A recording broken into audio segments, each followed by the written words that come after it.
За та бүхний энэ өглөөний амгалан айлтгая.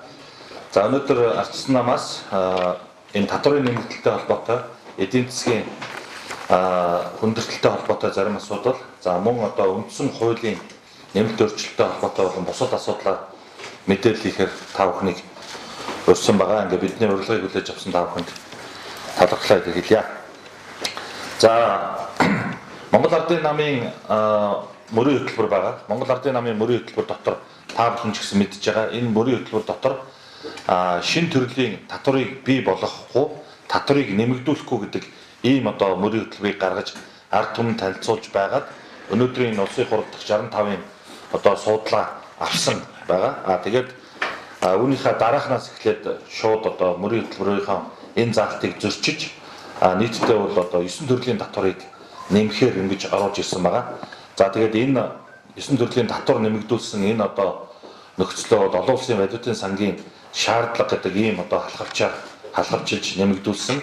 За тэгээд энэ одоо 9 төрлийн нэмэгдүүлсэн татваруудынх нь одоо нөлөөлөл өнөөдөр улсын орны амьдрал, иргэдийн амьдралд бол нэлээд одоо хүн дээр тусгаар ийм нөхцөл байдал үүссэн учраас өнөөдрийн энэ мэдээллийг бид нар хийж байна. 2018 оны 1 сарын 3-ны өдрийн ардчсан намын улсын хурал дахь бүлгийн одоо хуралдаанаар Монгол Улсын ерөнхий сайд ухнаагийн хөрөлсөлт бол шаардлага хөргүүлсэн. За энэ шаардлаганууд ерөөсөө эдийн засаг хүндэрч байна. Ард иргэдийн одоо нуруунд дээр та бүхний нэмсэн энэ одоо 9 төрлийн татварч нь бол одоо нэрмээс олж очиж байна. Ийм учраас энэ одоо татварынхаа нэмэгдлийг улсын хурлынхаа одоо гишүүдэд сануулж энэ одоо нэмэгдлийг буцааж эргэж харах ийм шаардлагыг хөргүүлсэн байгаа. Ардчилсан нам мөн одоо энэ бүлгийнхаа шийдвэрийг бол 100% дэмжиж өнөөдөр бас та бүхэнд энэ одоо хэвлэлээр мэдээлэл хүргүүлж байна. За 2011-ээс 12 оны онд бол гадаадын хөрөнгө оруулалтын хэмжээ нийтдээ 11 орчим тэрбум Америк доллар байсан. 2014 онд энэ бол 1 тэрбум Америк доллароос доош орох хүртлээр бол буурсан байгаа. За эдийн засгийн ийм одоо хүндрлийн үед ардчилсан нам энэ янз бүрийн байдлаар хамгийн одоо энгийн буюу аргаар энэ татвар нэмэгдүүлэх байдлаар ард түмэндээ бол энэ ачааг өөрүүлээгүй, дотоод зардлаа хэмнэх, яамдынхаа одоо сайд дарга нарын зардлыг танах, бусад их үүсвэрээс гэсэн байдлаар бол асуудлыг шийдвэрлэж ирсэн. Энэ үед бол ямар нэгэн татварын хөдөлгөөн хийгээгүй гэдгийг бас та бүхэнд хэлье. За тэгээд энэ 7 төрлийн үндсэн татвараасаа бол татвараа нэмэгдүүлэхдээ ямар нэгэн одоо тооцоо судалгааг бол маш муутайгаар хийсэн ийм одоо татварын өөрчлөлтөө гэж бид нар үзэж байгаа. 2017 оны 4 сарын 1-ээс хэрэгжсэн иргэдийн хадгаламжийн хүүгээс авах татвар бол бүх хүмүүс тэгш байдлаар хүүхдийнхаа мөнгийг хадгалаад өсгөж байгаа иргэдийн орлогоос хүртэл авахар ийм байдлаар хийсэн. Энэ бол буруу.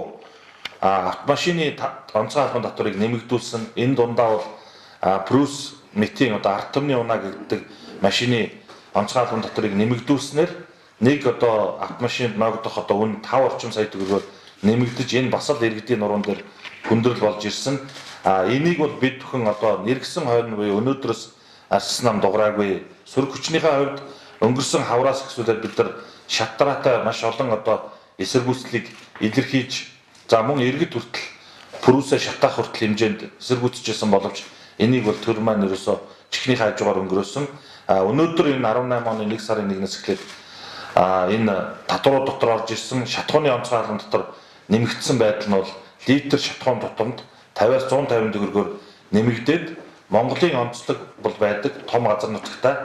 Энэ дээр бид нар бол автозам автотеврийг ашиглаж ажиллагаа худалдаа наймаагаа эрхэлдэг. Тэгэхээр энэ одоо бензин үнийн нэмэгдэл бол суур үнийн нэмэгдэл болоод явчихж байгаа. Тэгээд дам утгаараа иргэдийн нуруунд дээр ирнэ энэ үнийн өсөлт нь.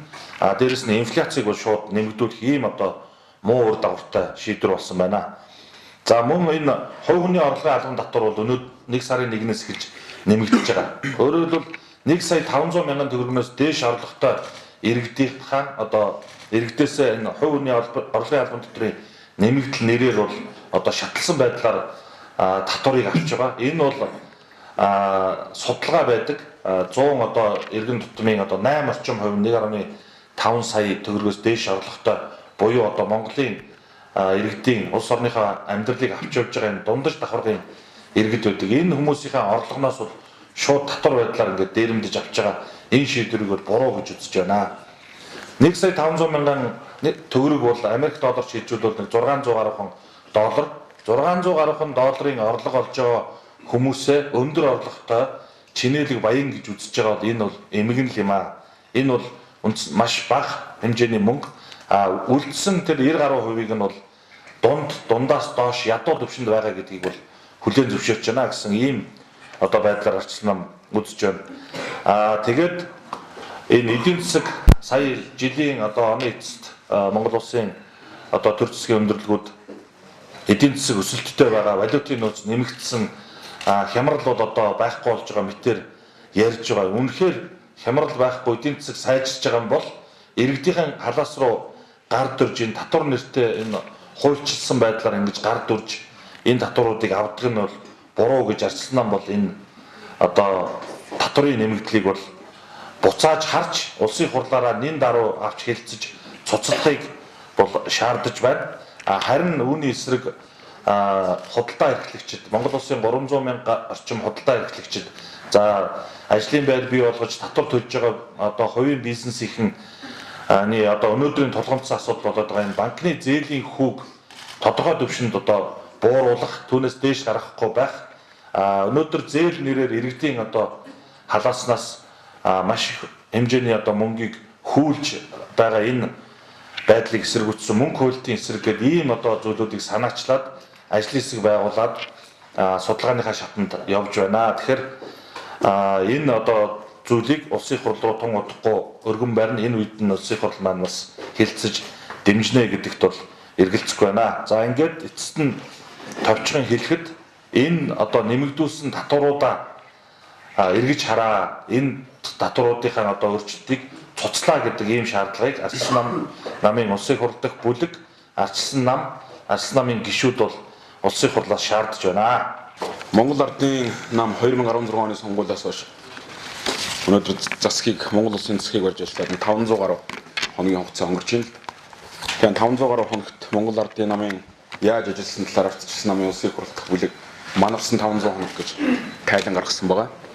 Энэ тайлангаас ингээ харж байхад ерөнхийдөө өнгөрсөн 500 хоногт бол Монгол Ардын намын засаг бүхэлдээ өнгөрсөн 27 жил дараах хийж бий болж байсан энэ нийгмийн дундаж давхар болох хэсэг рүү хүчтэй дайралт хийсэн байна. Өнөөдөр хамгийн сүүлийн статистикаар та бүхэн харсан бах нийт ард түмний 900 мянга орчим ядуу адилд амьдарч байна гэсэн статистик харсан. Гэтэл арай хийж нэг дундаж давхар руу орсон хэсэг рүүгээ өнгөрсөн оны 4 сараас эхэлж татварын нэмэлтээр дайрч гэлсэн. Өнөөдөр ч бас одоо 1 сарын 1-ээс хэрэгжиж байгаа энэ бүх хуулиуд бол агуулгаар бол дундаж давхарыг байхгүй болгох бүгдийн ядуу болгох ийм бодлого руу Монгол Ардын намын засаг бодлоготойгоор явж байна. Тэгэхээр ардчилсан нам бол 1990 онд ардчилсан хувьсгалыг удирдах хэлэхдээ хүн болгоны тэр хувийн чадвар дээр үндэслэж Монгол улс энэ нийгэм цааш төгжих ёстой гэдэг ийм үндсэлтэй ийм нийгмийг байгуулсан. Идэвхтэй өндөр орлого олдог байх нь эргээд өндөр татвар төлөх, өндөр торгуул төлөх тийм үндэслэл болохгүй гэж энэ бол ардчилсан намын өөрийн зарчмын байр суурь байгаамаа. Тэгэхээр өндөр орлого олдог, өндөр цалин авдагийнхаа төлөө өндөр татвар төлнө гэдэг бол өнөөдрийн хувьд байж болохгүй зүйлээ. Энийг бол ардчилсан нам бол эсэргүүцэж байгаа. Энэ одоо тэр нийгмийн тэр хэсгийг хэсэг рүү бүхий л ачааг өрүүлж энэ одоо дарга нарын өөрсдийн буруугаас бий болгосон энэ эдийн засгийн хүндрэлийг давж гарна гэдэг бол явж шудраг ёс болон өнөөдрийн манай нийгмийн байгуулж байгаа үндсэлтэд нийцэхгүй гэж ардчилсан нам үзэж байгаа. Дараагийн нэг чухал асуудал юу вэ гэхээр үндсэн хуулийн өөрчлөлттэй холбоотой асуудал байгаа. Та бүхэд мэдж байгаа Монгол Ардын намын нөхдүүд зөвлөлдөх одоо уулзалтууд гэж орон даяар хийсэн гэж бас олон удаа зарласан. Гэхдээ хамгийн харамсалтай нь энэ дээр бол дандаа орон нутгийн Монгол Ардын намын нөхдүүд болон засаг захиргааны нэгжийн одоо удирдлага төрийн албан хаагч нарыг байлгаж байгаа. Одоо нэг зөвлөлдөх нэртэй уулзалтуудыг зохион байгуулсан болсон. Одоо хамгийн харамсалтай нь яаж юм бэ гэхээр өнөөдөр тэр бүгдийг Монгол улсын үндсэн хуулинд одоо өөрчлөлт оруулахад бэлэн боллоо гэж одоо ярьж байна. Өнөөдөр энэ нөхдүүдийн тооцож байгаагаар бол тун ойрын хугацаанд үндсэн хуулинд өөрчлөлт оруулж энийг бол одоо Монголын ард түмэн хүссэн мэтээр ярьж байна. Энэ бол буруу.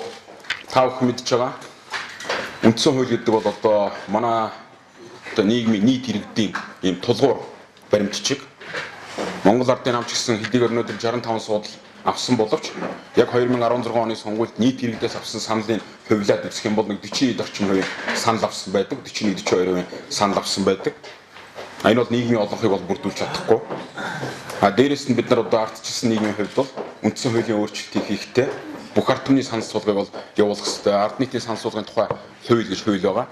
Миний санаж байгаагаар 1996, 94, 95 оны үед батлагдсан хууль байх хэрэгтэй. Энэ хуулийг харамсалтай өнөөдөр бид нар баталснаас нь хойш нэг ч хэрэглээгүй байгаа. Тэгэхээр үндсэн хуулийн өөрчлөлтөөр ардчилсан намын зарчмын байр суурь ард түмний санал суулга, ард нийтийн санал суулгыг бол явуулъя. Ард нийтийн санал суулгыг явуулъя.